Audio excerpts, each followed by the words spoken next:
Hey, this week on the 167, we're talking about our worst fears. Ooh. Welcome to the 167. 1, 2, 3, let's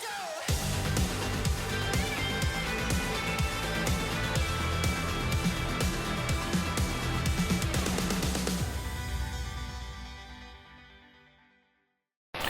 Hey, welcome back to the 167. I'm Pastor Lucas. I'm the discipleship pastor at New Life Community Church. With me is senior pastor Rick George Hey, good morning. and our connections coordinator, Megan Spann. Good morning. Glad to be back. Megan was hosting 2 weeks ago when you guys took over while I was Mm-hmm. gone, right? Yeah, I talked about Daniel, Gen Z. It was awesome. I personally enjoyed it because twice they were like, Jesus. I was like, yes, my ego. Listen to it soar. No, I'm just kidding. So I'll try and do that at least twice for you this podcast. All right. You're like, you know what the Word of God said? I mean, what Pastor Rick said when reading the Word of God. Yes. So we're in our series. We're talking about tough questions that Jesus asked. And we're really picking out 5 questions that Jesus wasn't just asked, but he asked other people and said, hey, I need you to reconsider this. I want to ask you this. And every time that Jesus asks a question, it's a little bit like, it hurts a little bit every time. He's Yeah. like, what do you think? And I'm like, oh no, like what's coming? Yeah, and I love what Pastor Andrew said in the first week is Oh, yeah. when Jesus asked the question, it's the right question. Exactly. Like, it goes right to the point. So, So this week, the question was, what are you afraid of? yeah. So, that whole idea, when Jesus gets right to the point with, the disciples, why are you afraid? Tell me. I'm right here. Why? And that's what kind of hit me reading it is why.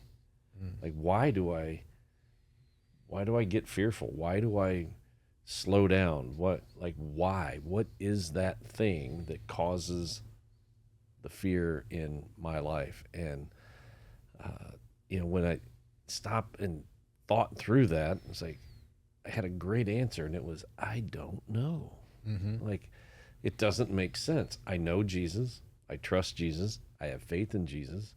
And yet when these things come up, like you hear, I'll just pick one that, okay, you hear, oh, the stock market. Well, being 60, almost 63 years old and thinking, okay, you got limited time before retirement kicks in and, you don't have a lot of time to recover. And it's like, oh my gosh, well, what if it totally collapses? And then, where's all my money? And your mind can race out of control. And I think, I don't know. So ultimately, it comes back to why Romans 12 is one of my favorite chapters, because it covers such an extensive amount of life. And it says, do not be conformed to the patterns of the world, which is to worry and stress and to freak out. Instead, be transformed by the renewing of your mind. In that battle, fear begins in your mind when your mind starts to imagine all these things that could potentially go wrong. And so for me, it's stopping and doing that warfare in my mind and my thinking first. Well, like it's a terrible thing. Well, and like you mentioned, when you get older, I think your fears change. So, like, I just had that kind of as a starter thing. What are some of the things that you guys are afraid of? For you, it was snakes. Yeah, snakes, definitely. Are you afraid of snakes or you just don't like them? Both. Yeah, I don't know. You're like Indiana Jones. Yeah, I'm just not in it. But the things that, like, I'm really, if I say, okay, if I let my mind go, the things that I would say I'm afraid of, it would be things like my health when I get older. Like, I don't want to be incapacitated or a burden on people. And it's like, I don't want that to happen. And so if you let your mind run too far, it just starts to, grip you. And, but anyway, those are a couple. Yeah. I was afraid of the dark. Okay. Yeah. I hated being alone. And then I think the dark is just like, even if you're not alone, you feel alone. So I was super scared of the dark as a kid. So here's a question, legitimate question. Okay. With fear of the dark, so did you have to have a light on in your bedroom, like to sleep? Yes. And did the closet door have to be shut? I mean, probably. Yeah, like, and Here's another one. It's those irrational fears. Could your foot or hand hang over the bed? Because, or did it have to be tucked under, like on top of the bed, because the bad guy under your bed couldn't get you if you were actually completely on the bed? I mean, that was definitely one of the things. Yeah. Yes. So it's like, don't put your foot over the bed. They can get you. Well, they can't. No, they can't come from under the bed. Absolutely to get you. not. There's No. a barrier. Yes, but if you dangle your foot over, then it'll get you. Yeah. Yes, yeah. So that's I'm tracking with you. Yeah, I struggled with like going to sleepovers and stuff, and I remember like I'd have to get my parents to pick me up. Like it was a whole thing. Like it was an irrational fear of, like if there wasn't a nightlight or something, like I couldn't sleep there. Or, like then if I was in this bad spiral, then I was like, oh my gosh, like something's gonna happen to my parents. Like I was just super weird. So if there was no nightlight, then like the rest of the world was gonna like die. I don't know. I couldn't do it. I couldn't do it. The Lord is my nightlight. I shouted here. Well, like for me, I just don't like spiders. Yeah. Like anything that's creepy crawly. Like there's a scene in Indiana Jones 2 where they go through the tunnel and it's filled with centipedes and spiders. And even at home to this day, yesterday, sometimes we get those house centipedes, and sometimes they are like there was one yesterday. It was probably 2 inches long, and the legs are way out here. And Evie came. She went to go down to the basement. It was up on the wall in the hallway, and she goes, "Daddy," and I was like, "What, baby?" And I'm just like I'm like, "Oh, baby, it's okay. Those things, they eat spiders in our house. That it's not a big deal." And the whole time I'm like, "Oh my gosh, my gosh, my gosh." I went and got a paper towel, and I'm like, you're gonna do the thing where you don't want to like squish the bug juice on the wall, but you're trying to like scoop it and then like squish it in your hand, and it would you feel that little pop, and you're just like, and the whole time I'm like, "See, baby, it's okay. You could do this yourself some days. But Daddy doesn't have to do it." Like, I hate it. Oh my god. I don't like any of that stuff. There's a song from when I was a kid. It's called "I Don't Like Spiders and Snakes." Have you ever heard that song? No, Yeah, it's a weird song, but sounds like a banger. I think it's by Ray Stevens, but he says, "I don't like spiders and snakes, but that ain't what it takes to love me." It's like, what? What? Yeah, I don't. So check it out. It's, All right. it's a I'll have real to check. song from Check way it up back in on the Spotify. 70s. But when you were talking too about irrational, I think about, I don't know if you guys have ever been to Willis Tower. It used to be called the Sears Tower in Chicago. And like these are different places like all over the world, but one of those places, I guess one of the examples is right here in Kansas City. They have the World War I Museum. And that floor that you walk out on is all glass, right? And so in Willis Tower, if you go up to, I think it's like the 102nd floor, something like that, it's way up there. They actually have this thing where there's a corner where the whole floor is glass, and it kind of extends out, and you are 100 stories up in Chicago, and you watch people crawl out onto this thing, and it is just nerve-wracking, and you're just sitting there going, it really freaks people out, and you're going, this tower has been here for decades, and this has to be bulletproof 3-inch earthquake-proof glass, but people are still scared to step out on it. And it's just like, it's just completely irrational, but there's just something about heights and everything like that where it's the that fear takes you. It's that word that both of you have used, and it's the word irrational. And even though as we get older, we can comprehend irrational, like we understand that, it's still real. And fear is, and that's what I wanted to point out in the message, that fear is a real thing. Like, it is devastating, and it is real. It's a real weapon that the enemy uses to try to destroy us. And so we can't just pretend that fear doesn't exist and, it's not real. No, it is real. If it wasn't real, the enemy wouldn't be able to use it to paralyze us. And so instead of just ignoring it, we have to address it and say, okay, what is this? Why am I afraid? And then trust Jesus and walk with him through whatever. Well, in the story, you kind of see that switch. So, like, sometimes your fear is irrational, and sometimes it's very rational.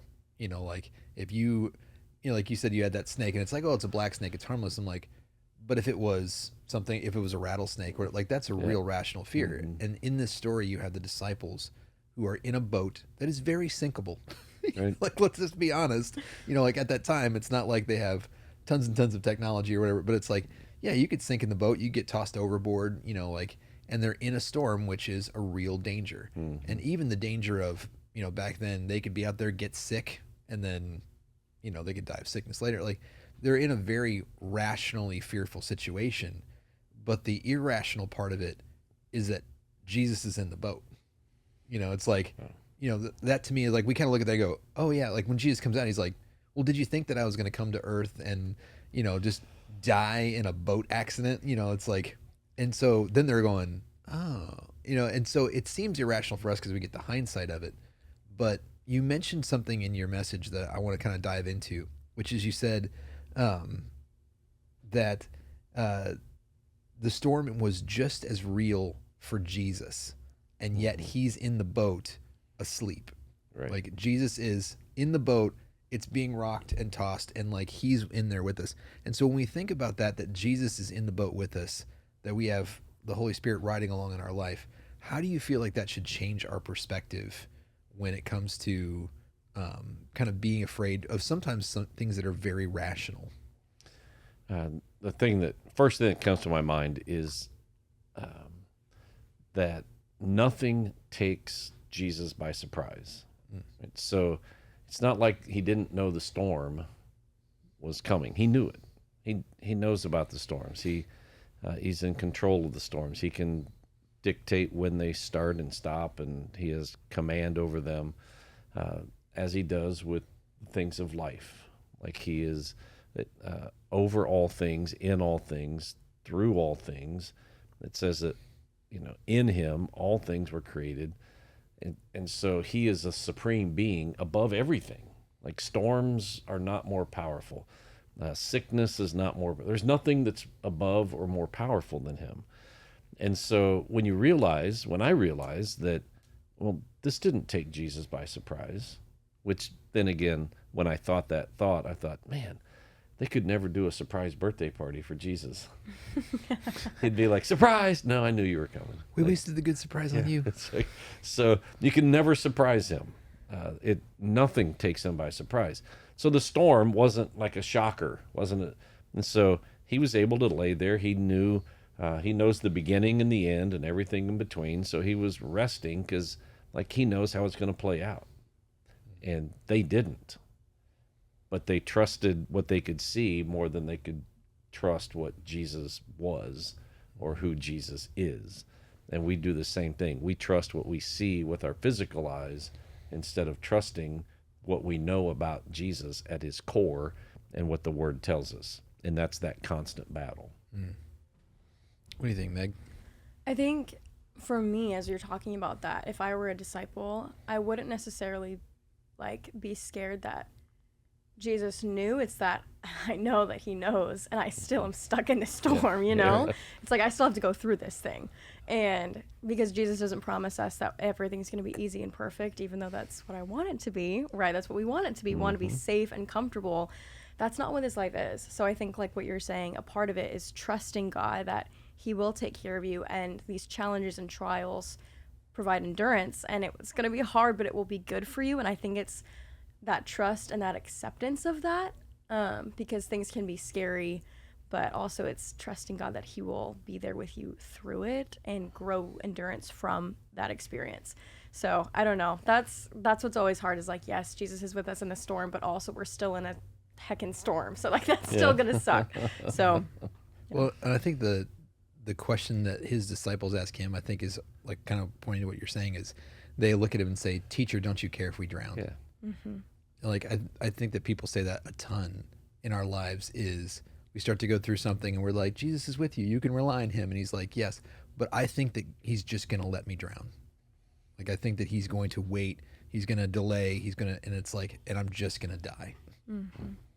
So I think that those become the fears. Is it stops becoming the fear of the storm and the fear that God is gonna let me down. Yeah, I mean, and again, that is a real fear. Mm-hmm. It paralyzes people, or it shifts the way they relate to Jesus, because that fear has changed the way they think, and it's changed their decision making. And again, that's why it's such a powerful tool or weapon that the enemy uses. Because it's just made to drive a wedge between you and God. Because they could have just as easily woken him up and be like, hey, we know that you got this, but could you just sorry to disturb you. Could we wake you up for like 5 minutes? You can come tell the storm to be quiet and then you can go back to sleep. Like, but it was like, you don't care about me. Like, we're all out here, like, and you kind of wonder too, how long they waited. It's like, how much they went, oh, we don't want to bother, you're still like, oh, we don't want to bother God with this. Like, we don't want to bother Jesus with this. It's like, we can handle it. We got it. We're fishermen, and it's like, but it's like, well, what if you just, like, right away before he fell asleep, it's like, hey, Jesus, looks like a little storm on the horizon. Can you do something with that? Can I make it go the other way? Yeah. But I think one of those things that for me changes that is when you said that, it was a real aha for me that I went, oh. And we were talking about this a little bit before the podcast where I said, I like The Chosen for kind of the visual things. There's some things in it that I don't agree with. But I love when he's walking on the water in The Chosen. And it's something like I just never, I think, considered before, but he is just soaking wet. It's like he looks, like he's just been swimming all the way there. And you're just like, I'm like, oh, he didn't like walk through with this force field. Like I think that sometimes in my flannel graph Sunday school lesson, it kind of had this like glow around him and his hair is completely dry and he's like walking out on the water and he's like, hey guys, what's going on? Like he was in surfing. a snow globe. He was protected from every. Right. And I'm just going, oh no, like he's experiencing this too. And I know that some people like sleep through storms. Like, do you guys sleep through thunderstorms or do they wake you up? I can't sleep through them. It's so I sad. generally sleep through. Like it has to be pretty bad. Yeah, it's like the best sleep of my life. I'm always like, wake up refreshed, and people are like, "Did you hear that storm last night?" I'm like, "No." So obviously Jesus is like that, and so when you think about Jesus going through that storm with you, I'm like going, "Oh," like I feel like crazy sometimes because I'll be going through something and I'm just like, God, don't you care? And he's like, I'm right, like I'm in the boat with you. I am wet, right here. like I'm soaked. I'm in the storm. So I hope that brings people just a little bit of comfort, but I thought that was a great point. Thank you. And so you also mentioned how culture and news shape our fears.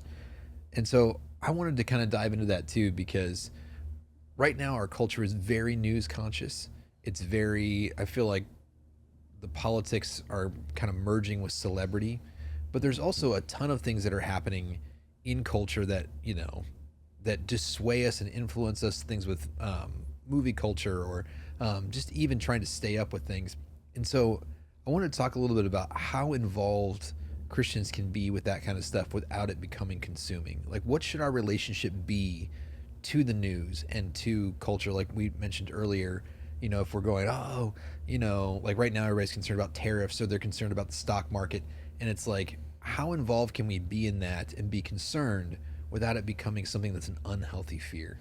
Yeah, and if you go back to 2020 with COVID, it was all like the whole thing was wrapped in fear. Not to say that COVID wasn't a real thing and that people didn't die, but it was blown up to such a magnitude, and fear was driving every decision. And so culture has kind of grabbed onto that and enhanced it. So now everything is fear, fear sells, and so it's controlling. So yeah, I think there might have been that shift in the '90s. Sex sells, and now like it's fear. Sells. And so when you think about life in general and all the things that could happen, most of the things that captivate us are things that we would be unaware of if we hadn't heard it on the news or if we weren't on social media. So I had a conversation, I believe, with Trudy, and I'm not sure who else was a part of it. I said, I wonder what our life would be like if for like 3 years you had no access to any outside news emotionally. How would we be if you just lived life and you had no idea what was happening around the world? And I think emotionally, psychologically, we would be way better off. Like we get so stressed and caught up and fearful of things just because we read something on Facebook or in it just grabs us and we can't quit thinking about it. If we didn't have that information, what difference would it make? Well, we'd be healthier And most of the information does not immediately impact us anyway, in any shape or form. Like, it doesn't have any impact on our immediate life, and yet it controls us because of fear. So I think it's powerful. And so I'm going to suggest that there's no more news outlets or media, period. That Period. we just live, period. We just live in a bubble. I think sometimes too, it is important to, excuse me, recognize what mind shift we're in. So even as if we are in a storm, like the disciples were with Jesus, or we're talking about news, like really thinking about, why am I afraid of this? And also, like, if Jesus is the ultimate goal, if heaven is the ultimate goal, why am I afraid of tariffs? Like, why am I afraid of going through the storm? Like, if I'm living for Christ and gaining disciples for him and I die in a boat, then I die in a boat, you know, like, and I was supposed to be doing what I was supposed to be doing. So, but I think that's really hard, obviously, to tell someone that, and also to recognize that and come to terms with that. Like, if I'm, you know, gonna die in a tornado, or if I'm gonna die at 88 years old, I don't know. And I think it can be just really difficult and, like you said, all consuming when we're so focused on things right in front of us, when our mindset is not on the King. So Yeah. So here's an interesting question, to just real quick. I know we're got limited time, but so when you said, if I'm going to die in a boat or a tornado or whatever, so if you had to know one of these two things, if you had to know when you were going to die, or you had to know how you were going to die, which would you rather, like, you know, this is how you're going to die, and you have to know that, or which would you choose if you had to know one or the other? that is such a hard question. It is, but it gets to the root of fear, because, like, if you knew, I'm gonna die in a car wreck, and you knew that, every time you got near a car, you would start to Right. freak out. Like, fear would. You didn't know when it would be, but fear would grab you. On the other hand, if you knew when you were going to die, so I'm going to die when I'm 80. Yeah.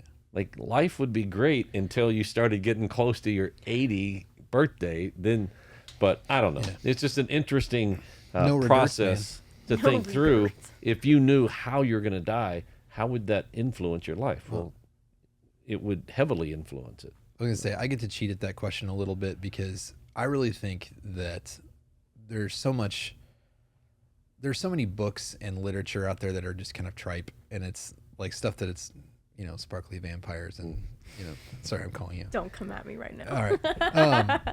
But it's like, you know, there's this fan fiction kind of stuff, but there's an author that I really like. His name is Stephen Lawhead, and he writes this book called Byzantium, which is about the Byzantine Empire. And it's about a monk who he is sent out, you know, kind of on his missionary journey. And in so doing, he gets captured by Vikings and becomes a slave of the Viking chief. And so he learns their language. Like, it becomes this whole thing. But before he went on his missionary journey, it starts the book that he's anxious. And it says, because God came to him in a vision and told him that he would die in Constantinople, which is the head of, or the center of the Byzantine Empire. And so he just tells him, you're going to die in Constantinople.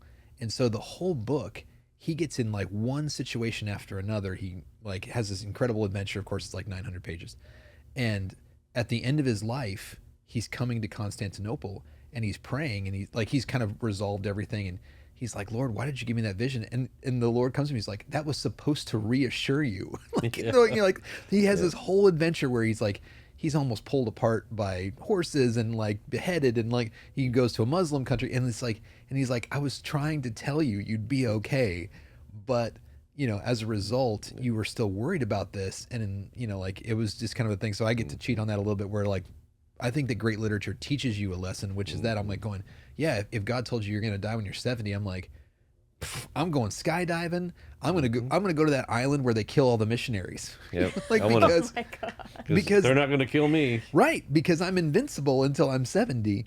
But on the flip side of that, they had a guy that on the, oh man, when was that? It was like in the 13th century or whatever. This guy had somebody foretell his death like the day of, and he died the day before of a heart attack because he was so nervous about it and so fearful of it that the night before his heart exploded.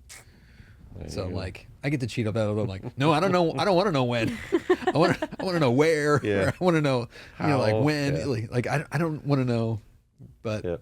so when we think about just the way that culture pressures us, though. Like I said, I think those things are really relevant, where it's like, I feel like that's what the news now is today, is it's trying to tell you how you're going to die. We're all going to die. We're going to starve. We're going to do this. We're going to do that. And I think it's really hard. And I was curious, kind of with that same follow-up question of, so we have kind of three generations here of, you grew up without the internet completely. I got the internet in maybe college, and you have never known a time without the internet and social media and stuff like that. So, I think that was easier for us, but how have you, how do you manage that, as like talking to the generation that has always had social media, always had complete access, that as soon as there's a fighter jet that gets down somewhere on the earth, you get to know about it. Like, how do you manage that, and not kind of succumb to that? That's a good question. I think honestly, because at least for me and maybe my generation too, I grew up with it, it's easier to silence it, like, which doesn't really make sense. But I feel like because like I've only ever known that I have access to everything, I can also turn it off. So for me, like, I don't watch the news. Like, I do care about things, and I want to make sure that I'm safe and like protected and things like that and aware of things. But I don't know. It's something that I don't really struggle with or focus on a lot. I have a lot of people, like my dad is really good at like watching the news, and of course he's very into politics, and maybe it's just that I'm not a super into politics person, but I don't know. I don't have a ton of stresses on that or watching that. And maybe that's just, again, because I'm not into politics, but also like the internet has always been. And so for me, it's like, it's not something that I was ever like, oh my gosh, this is a new thing. Like, we've always had it. And so it's just something that is a normal part of our lives, if that makes sense. Yeah. So from my generation, like the news that we received came at the beginning of the day or at the end of the day, right? So you had the evening news, and then you would learn about whatever, or you had the newspaper.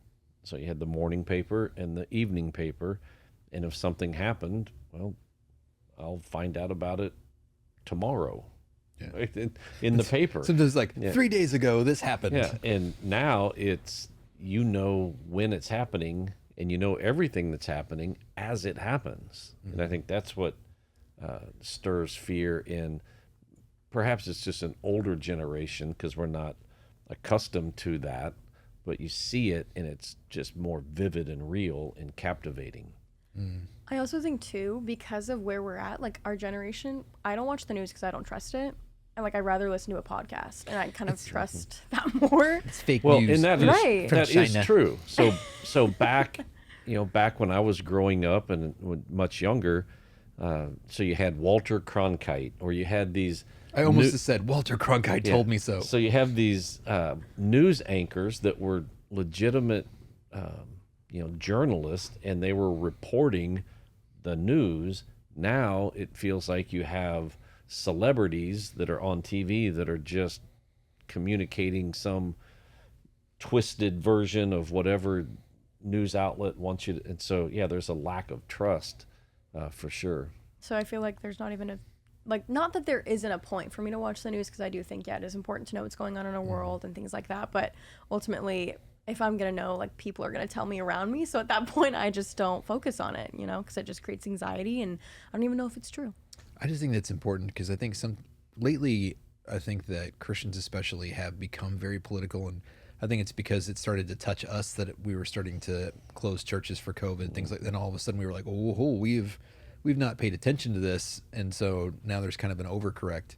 But I do think that, like you said, it can be very much fear-mongering one way or the other. Whatever side you're on politically, it can just be like, hey, the other side is trying to hurt you. It's this, it's that. And so I think it's hard to I don't know, like, just be at rest in Jesus if we're actively seeking unrest.